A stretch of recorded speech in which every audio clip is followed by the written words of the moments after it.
सुप्रभात मध्य प्रदेश, आपके साथ मैं हूं ललित प्रजापति। शुरुआत करेंगे जबलपुर से मिल रही बड़ी खबर के साथ। स्टेट जीएसटी ने बड़ी टैक्स चोरी पकड़ी है। 22 टीमों ने 3 करोड़ से ज्यादा की टैक्स चोरी का खुलासा किया है। 5 दिनों तक यह जांच चली और उसके बाद 6 फर्म से 1 करोड़ की पेनाल्टी वसूली गई है। जांच के दौरान जबलपुर और नरसिंहपुर में 2 बोगस फर्म यानी फर्जी कंपनियों का खुलासा हुआ है। टायर ऑयल बिजनेसमैन के ठिकानों पर दबिश दी गई और इसके बाद 1 करोड़ की पेनाल्टी की रकम जमा करवाई गई है। एक साथ ये छापे की कार्रवाई की गई। जबलपुर से बड़ी खबर आपको बता दें, स्टेट जीएसटी ने यह बड़ी कार्रवाई की है। 5 दिनों तक जांच चली। 6 फर्म अलग अलग फर्म पर, अलग अलग ठिकानों पर टायर ऑयल से जुड़े कारोबारी के ठिकानों पर यह दबिश दी गई थी और 1 करोड़ रुपए जमा करवाए गए। पेनल्टी की रकम है 1 करोड़ की पेनल्टी जमा करवाई गई है। एक साथ दबिश दी गई, एक साथ ही पूरी कार्रवाई की गई। न्यूज 18 मध्य प्रदेश छत्तीसगढ़ आपको ये एक्सक्लूसिव तस्वीरें इस वक्त दिखा रहा है। जबलपुर नरसिंहपुर में अलग अलग जगहों पर यानी दोनों जगहों पर फर्म चल रही थी। दरअसल फर्म सिर्फ कागजों में चल रही थी, कंपनी सिर्फ कागजों में चल रही थी, जमीन पर कहीं कोई कंपनी नहीं। कर से बचने के लिए, टैक्स से बचने के लिए इस तरह की बोगस फर्म बनाई जाती है। व्यापक पैमाने पर जब ये बना दी जाती है तो इसे शेल कंपनी भी कहा जाता है। 5 दिन ये जांच चली है। 6 अलग अलग ठिकानों पर एक साथ ये दबिश दी गई थी और उसके बाद कर चोरी का खुलासा हुआ है। 3 करोड़ से ज्यादा की टैक्स चोरी की गई।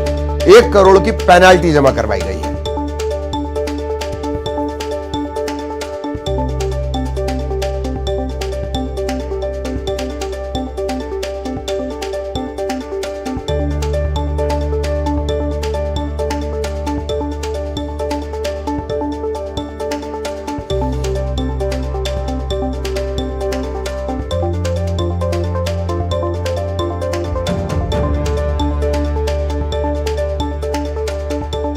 बाईस टीमों ने 3 करोड़ की कर चोरी का खुलासा किया है। 1 करोड़ अकेले पेनाल्टी है। 5 दिन तक यह जांच चली है स्टेट जीएसटी की टीम और उसके बाद यह बड़ी कर चोरी निकलकर सामने आई है। कागजों पर कंपनी बना दी गई। कागजों पर कंपनी बनाकर कर चोरी का खेल चल रहा था।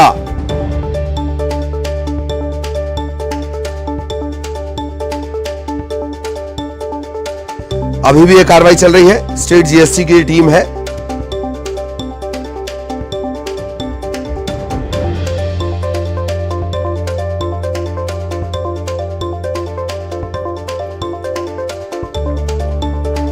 तो कर चोरी करने वालों के लिए सावधान करने वाली खबर। 3 करोड़ से ज्यादा की टैक्स चोरी पकड़ी गई है। बोगस फर्म का खुलासा हुआ है और माना यह जा रहा है कि यह जांच आगे भी जारी रह सकती है और कोशिश हम कर रहे हैं। सहयोगी पवन हमारे साथ जुड़े तो एक साथ ये छापे की कार्रवाई की गई। पवन आपको नजर आ रहे होंगे। पवन, पूरी जानकारी विस्तार से। बिल्कुल, जबलपुर में एक ये बड़ा खुलासा हुआ है जो जीएसटी विभाग द्वारा किया गया है कि बोगस फर्में बनाकर जीएसटी की चोरी की जा रही थी। बीते 5 दिनों से ये कार्रवाई चल रही थी। चूंकि बंद क्लोजिंग था तो कल जब जांच पूरी हुई तो उसमें ये खुलासा किया गया है कि कार्यालय, गोदाम और घर जो थे व्यापारियों के, उनके घर पर जांच की गई थी, जिसमें 6 फर्मों के खिलाफ में ये कार्रवाई की है और 1 करोड़ रुपए की पेनाल्टी वसूल की गई है। इन फर्मों ने, इन व्यापारियों ने टायर और ऑयल का व्यवसाय किया, लेकिन जो टैक्स जीएसटी विभाग के माध्यम से चुकाना था वो टैक्स चोरी किया है, चुकाया नहीं समय पर और इसी की शिकायत मिलने के बाद इनके खिलाफ में जांच की गई, जिसमें ये खुलासा हुआ। आने वाले समय में और भी व्यापारियों के खिलाफ में जांच की जा सकती है और उनसे भी करोड़ों रुपए की टैक्स चोरी का खुलासा हो सकता है। लेकिन जबलपुर में ये लगातार तीसरी बार है जब करोड़ों रुपए की टैक्स चोरी का मामला सामने आया, जिसमें बोगस कंपनियां बनाई। जबलपुर और नरसिंहपुर में भी फर्म बना करके और उसके माध्यम से ये टैक्स चोरी करने का प्रयास किया गया। फिलहाल पेनाल्टी वसूल की गई है, साथ ही प्रकरण दर्ज करके अभी आगे भी जांच की जा रही है। चलिए, बहुत बहुत धन्यवाद आपका पवन इस तमाम जानकारी के लिए। सहयोगी पवन विस्तार से जानकारी दे रहे थे और कर चोरी का ये मामला और आगे भी यह कार्रवाई जारी रहेगी। इधर मध्य प्रदेश साइबर पुलिस ने बड़ा खुलासा किया है। 3 लाख से ज्यादा मोबाइल नंबर जारी हुए और ये फर्जी सिम कार्ड, लाखों फर्जी सिम कार्ड जारी कर दिए गए। कई ऐसे नंबर है जो एक ही व्यक्ति के नाम पर है, एक ही शख्स की फोटो और आईडी पर कई सिम कार्ड जारी हो रहे हैं। कई इलाकों में बड़ी संख्या में फर्जी तरीके से सिम कार्ड जारी हुए हैं। साइबर अपराधों को अंजाम देने की मंशा से ये फर्जी नंबर जारी किए गए, लेकिन यह मामला सिर्फ साइबर क्राइम से जुड़ा नहीं होता है। टेररिज्म के लिए भी इसी तरह के कार्ड इस्तेमाल किए जाते हैं। भोपाल पुलिस कमिश्नर हरिनारायण चारी मिश्रा ने बयान दिया है कि बड़े क्राइम्स में फर्जी सिम कार्ड का इस्तेमाल होता है, साइबर अपराध को बढ़ावा मिलता है। पड़ोसी राज्यों से भी फर्जी नंबरों की खेप आने की आशंका से वो इनकार नहीं कर रहे हैं। गैंग आइडेंटिफाई कर ली गई है, सख्त कार्रवाई का दावा किया जा रहा है। जितने भी बड़े क्राइम्स हो रहे हैं, मुख्तलिफ पे बड़ी साइबर क्राइम से जुड़ी जो घटनाएं हो रही हैं, उसमें खास बात है कि गलत सिम का प्रयोग होता है और बहुत सारे बड़े जो सिम्स हैं उसमें कई ऐसे राज्यों से आ रही हैं जो कि सुदूर जो उत्तर पूर्व के कई राज्य हैं जहां पर इस तरह के सिम पाए गए हैं जो वहां के एक्टिवेटेड सिम हैं। इसमें पुलिस इस बात को परसू कर रही है। पुलिस ने एक गैंग को भी इसमें आइडेंटिफाई किया है जो इस तरह के फर्जी सिम को ला करके और अपराधियों तक पहुंचाता है, तो पुलिस उनके विरुद्ध भी कार्रवाई कर रही है। बहरहाल इस तरह के सिम का उपयोग करना भी अपराध है और पुलिस इसको लेकर के सतर्क है। इधर भोपाल में नगर निगम की गाड़ी से फिर से डीजल चोरी करने का एक वीडियो वायरल हो रहा है। सोशल मीडिया पर लगातार यह वीडियो वायरल हो रहा है। इससे पहले भी भोपाल नगर निगम की गाड़ियों से डीजल चोरी की शिकायतें आती रहीं, पड़ताल भी हुई, लेकिन इसके बाद अचानक से प्रशासनिक कसावट हुई और कमिश्नर ही बदल दिया गया। यह तकरीबन 2 साल पहले का घटनाक्रम है। अब एक बार फिर नगर निगम की गाड़ी से डीजल चोरी का वीडियो वायरल हो रहा है। लाखों का चूना लगता है। क्या इतनी आसानी से लॉक खुल जाता है?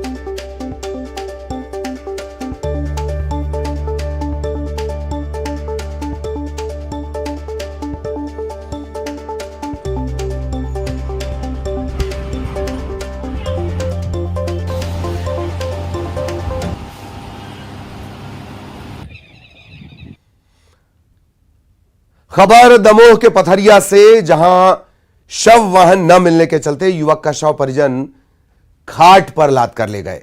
दरअसल राजेश नाम के युवक ने ट्रेन के सामने कूदकर खुदकुशी कर ली, ट्रेन की चपेट में आकर खुदकुशी कर ली। पुलिस ने शव को पोस्टमार्टम के लिए भिजवाया। इसके बाद अस्पताल ने शव परिजनों को सौंप दिया।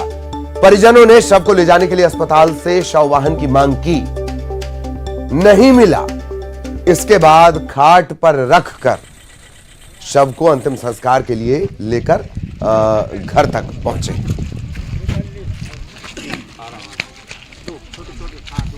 तो उन्होंने उठवा लिया था वहाँ से, फिर वहाँ से उन्होंने अपने साधन में जैसे भी व्यवस्था बनी उनकी प्रशासन की ओर से, पुलिस प्रशासन की, तो पीएम हाउस लाए। अब पीएम हाउस लाने में 9 बजे पीएम हो गया था, तो यहाँ से बराबर कर्मचारियों को फ़ोन भी किया, बोल रहे हैं हाँ आ रहे हैं, कोई वाहन भेज रहे हैं। नगर परिषद में 100 वाहन भी रखा है, लेकिन हमें लगता है कि वो सब देखने के लिए रखा है, लेकिन आम पब्लिक है जो गरीब हैं उनके लिए ये व्यवस्थाएं उपलब्ध नहीं करा पा रहे हैं। तो हम शासन प्रशासन से मांग करेंगे कि ऐसे अधिकारियों और कर्मचारियों पर तुरंत कार्रवाई करें। इधर खंडवा में एक बार फिर मामा का बुलडोजर चला है, जहां गुंडे, बदमाश और माफिया के अवैध निर्माण तोड़े गए हैं। 4 बदमाशों के अवैध निर्माणों पर यह कार्रवाई हुई है। जिला प्रशासन, पुलिस, नगर निगम ज्वाइंट ऑपरेशन इन्होंने चलाया और अवैध निर्माण तोड़ा गया। सकरी गलियों में गुंडों के अवैध निर्माण पर हथौड़े चलाए गए, बुलडोजर से भी अवैध निर्माण ढहाए गए। इस दौरान एसडीएम, सीएसपी दल बल के साथ मौजूद रहे। अधिकारियों के निर्देश थे कि हर महीने माफिया के विरुद्ध कुछ न कुछ कार्रवाई होती रहे, इसलिए हमने जो है पुलिस के साथ मिलकर चिन्हित जो अपराधी हैं, जो जुआ, सट्टा, मारपीट में लगातार सक्रिय रहते हैं, ऐसे अपराधियों के जो है चिन्हित करके इनके मकानों को देखकर जो है शासकीय ज़मीन पे बने हैं या अनियमितता है किसी भी प्रकार से, उसमें देखकर हमने उनको नोटिस देकर तोड़ने की कार्रवाई की है। 4 मकान तोड़े गए 4 गुंडों के, 3 तो खंडवा शहर में है और एक अहमदपुर के गांव ग्रामीण का है। और अब भोपाल से बड़ी खबर, सफाई कर्मियों का आज सम्मान होगा। मुख्यमंत्री शिवराज सिंह चौहान सफाई मित्रों को सम्मानित करेंगे। भोपाल गौरव दिवस के मौके पर यह सम्मान होगा। स्वच्छता के क्षेत्र में बेहतर काम करने के लिए सफाई मित्र सम्मानित किए जाएंगे। भोपाल गेट पर सफाई मित्रों को सम्मानित किया जाना है। कुछ देर बाद भोपाल गेट पर ध्वजारोहण भी होगा। इसके अलावा आज मोतीलाल नेहरू स्टेडियम में भव्य कार्यक्रम आयोजित किया गया है। महाकाल संस्तुति, हंसी के फव्वारे, भोपाल की गौरव यात्रा पर लेजर शो, मनोज मुंतसिर के जरिए उनकी जुबानी भोपाल की कहानी, श्रेया घोषाल नाइट के बाद आकर्षक आतिशबाजी रखी गई है। सीएम शिवराज रात 8 बजे इस कार्यक्रम में शामिल होंगे। भोपाल से सहयोगी वासु इस वक्त हमारे साथ जुड़े हुए हैं। वासु के पास आपको लिए चलेंगे। वासु, भोपाल का हैप्पी बर्थडे, क्या कुछ आयोजन, सफाई मित्रों का सम्मान भी। वासु। बिल्कुल ललित जी, देखिए आज से 74 साल पहले भोपाल में जो नवाब शासन था उससे भोपाल का भारत सरकार में ये कहा जा सकता है कि विलीनीकरण हुआ था और यही वजह है कि आज 1 जून को भोपाल का गौरव दिवस मनाया जा रहा है। बहुत धूमधाम के साथ भोपाल का गौरव दिवस मनाया जाएगा। तमाम सारे कार्यक्रम होने हैं जिनमें मुख्यमंत्री शिवराज सिंह चौहान से लेकर भोपाल के तमाम जो जनप्रतिनिधि हैं वो शामिल होंगे। सबसे पहले सुबह 8 बजे सफाई कर्मियों का सम्मान किया जाएगा क्योंकि भोपाल देश की स्वच्छतम राजधानी है और इसमें कहीं ना कहीं सबसे बड़ा योगदान सफाई कर्मियों का। इसके बाद मुख्यमंत्री शिवराज सिंह चौहान जो सरकार की फ्लैगशिप योजना है लाडली बहना योजना, उसके स्वीकृति पत्रक वितरण करने खुद घर घर पहुंचेंगे। दुर्गानगर इलाके में मुख्यमंत्री जाएंगे और वहां पर लाडली बहनों के साथ संवाद करेंगे, उन्हें इस योजना की स्वीकृति पत्र भी देंगे क्योंकि 10 जून से जो पहली राशि है, पहली किस्त जो है लाडली बहना योजना के तहत वो जारी भी की जानी है। इसके अलावा जो अलग अलग जो सांस्कृतिक कार्यक्रम है वो भोपाल के विभिन्न इलाकों में विभिन्न जो ऑडिटोरियम्स है वहां पर लगातार चलते रहेंगे और शाम को बड़ा भव्य आयोजन जो है वो रखा गया है जिसमें मनोज मुंतशिर, श्रेया घोषाल जैसे जो कई सारे कलाकार हैं वो अपनी प्रस्तुति देंगे। भोपाल की गौरव गाथा बताई जाएगी, भोपाल का इतिहास जो है वो बताया जाएगा। राजा भोज से लेकर रानी कमलापति, नवाब कालीन भोपाल का दौर और बेगमों का शहर भी भोपाल को कहा जाता है। तो उस दौरान क्या कुछ कामकाज हुए हैं, डेवलपमेंट्स हुए, इन तमाम बातों को लेकर जो है वो चर्चा की जाएगी। तो आज भोपाल के लिए बहुत बड़ा दिन, भोपाल के नगर वासियों के लिए बहुत बड़ा दिन और ये महसूस कहीं ना कहीं आज हर राजधानी वासी कर रहा है कि हमारे शहर का कितना गौरवशाली इतिहास रहा है, चाहे आजादी की लड़ाई हो या फिर उसके बाद का पूरा डेवलपमेंट हो। एक बड़े तालाब जैसी बड़ी एक कहीं ना कहीं टूरिज्म साइट भोपाल के पास है।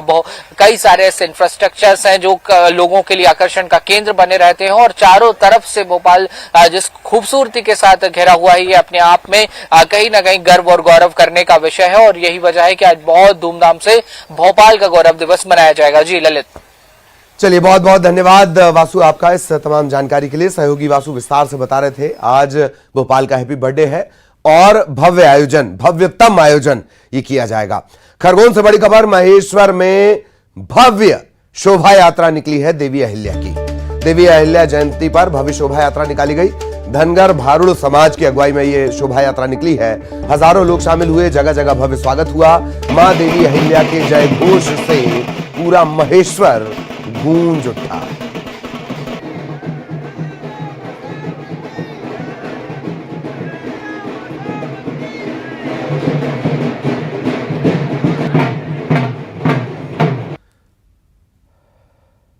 और नेपाल के प्रधानमंत्री 2 और 3 जून को मध्य प्रदेश के दौरे पर रहेंगे प्रचंड। इस यात्रा के दौरान 2 जून को नेपाल के प्रधानमंत्री कमल दहल प्रचंड सीएम शिवराज सिंह चौहान इंदौर के होटल मैरियट में उन्हें रात्रि भोज देंगे। नेपाल के प्रधानमंत्री आगामी 2 और 3 जून को इंदौर और उज्जैन के दौरे पर रहेंगे। मुख्यमंत्री शिवराज सिंह चौहान उनकी अगवानी करेंगे। प्रचंड भगवान महाकाल के दर्शन भी करेंगे, महाकाल लोग घूमेंगे और इंदौर में ठोस अपशिष्ट प्रबंधन संयंत्र के कार्यों का निरीक्षण भी करेंगे। इसे देखेंगे कि ये आखिर काम कैसे करता है। प्राइम मिनिस्टर है नेपाल के ना विजिट है ना 2 और 3 जून का ना निर्धारित है। उसके लेकर है ना अभी माननीय मुख्यमंत्री महोदय द्वारा रिव्यू किया जाएगा। उनका है ना मतलब है ना कुछ खास बिंदु है कि उज्जैन महाकाल टेम्पल जाएंगे। हमारी इंदौर के ना स्वच्छता को लेकर हमारी सॉलिड वेस्ट मैनेजमेंट प्लान देखेंगे। इंदौर एक IT सिटी के माध्यम से भी उभर रहा है। सो TCS और इन्फोसिस के ना ऑफिसर्स विजिट करेंगे। इस प्रकार बुरहानपुर जिले के शाहपुर में जीवनदायिनी कही जाने वाली अमरावती नदी इन दिनों दुर्दशा का शिकार है। शासन प्रशासन की अनदेखी से नदी का ये हाल है। कभी इस नदी में पानी बहा करता था, आज इसमें प्लास्टिक, पॉलिथीन, कूड़ा करकट, गंदगी, गंदा पानी ये नजर आता है। इस नदी का पानी घर घर पहुंचकर लोगों की कभी प्यास बुझाया करता था। इसके पानी पर किसान निर्भर रहा करते थे और आज ये स्थिति देख लीजिए। स्थानीय नगर परिषद की अनदेखी के चलते नदी की साफ सफाई तक नहीं की जा रही। इसके चलते इलाके के लोगों ने प्रशासनिक कार्यशैली पर सवाल खड़े किए हैं। हालांकि अब मुख्य नगर पालिका अधिकारी ने कहा है कि वो जल्द नदी की साफ सफाई करवाएंगे, गंदगी से उसे मुक्त करवाएंगे।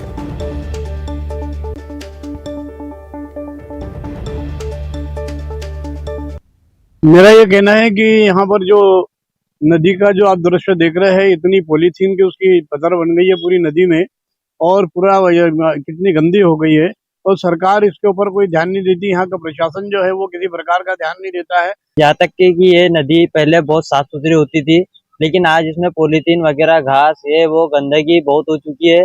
तो इससे हमारा निवेदन है कि ग्राम पंचायत से कि ये नदी की साफ सफाई तरफ ध्यान दे कृपया करके, क्योंकि यहाँ पर अभी तक तो ऐसी कोई गंदगी नहीं थी, लेकिन अब तक बहुत गंदगी होना शुरू हो चुकी है यहाँ पर। हम उसके लिए परिषद से अध्यक्ष महोदय सबसे चर्चा हो चुकी है हमारी। हम कल यानी 1 तारीख से उसको सुबह जनप्रतिनिधियों को के साथ मिलकर उसको हम सब और अब